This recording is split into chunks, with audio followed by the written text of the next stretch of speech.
Donc maintenant, nous allons ensemble essayer de voir cette lumière quand elle se répand.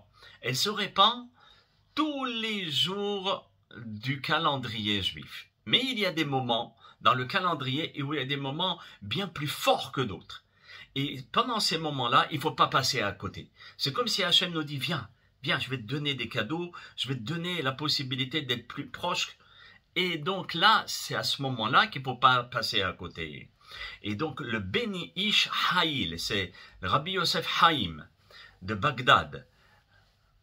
Rabbi Yosef Haïm de Bagdad, et dans le chapitre 4, là-bas, il parle de l'importance de ce jour qui s'appelle Rosh Chodesh Sivan et aussi de la fête de Shavuot. Et il dit comme ça. Alors, je vais vous lire les textes de façon à ce qu'on puisse suivre ensemble ce que nos grands maîtres de la Torah nous rapportent. Il nous dit Chodesh Nisan Misuga Legeoula.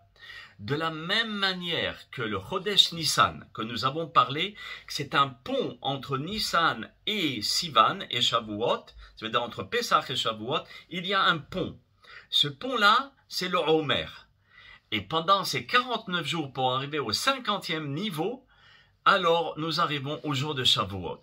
Pendant tous ces jours-là, et essentiellement le jour de ce soir, qui va être le premier soir de Shavuot, Misuga le Geoula, il y a des lumières pour la Geoula. Exactement comme le mois de Nissan. Comme le mois de Nissan, nous sommes sortis de l'impureté de la force égyptienne que nous avons étudiée ensemble, la Klipat Paro, et la Klipat Lavan, mais la Klipat la Paro, vous vous rappelez, c'est quelque chose de très très très fort et qui rend fou. Alors, on est sorti de ce veto, et on est sorti, si vous voulez, du joug de Pharaon.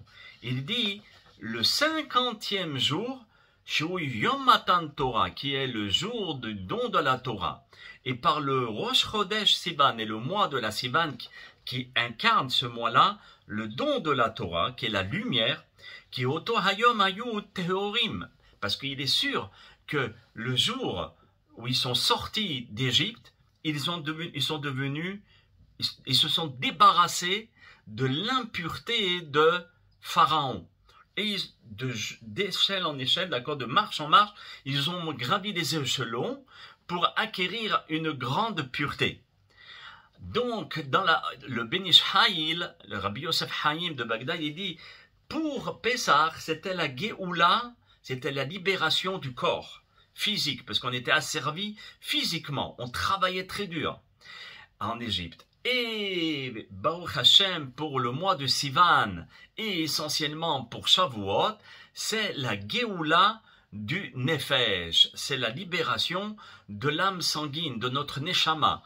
Parce que cette fête-là, elle symbolise la Torah qui est spirituelle. Donc elle va toucher tout ce qui est spirituel en nous, en l'occurrence, la Neshama, le Nefesh, le Ruach, et le Yahida, etc. Donc c'est ce que nous rapporte le Ben Ish Haïl.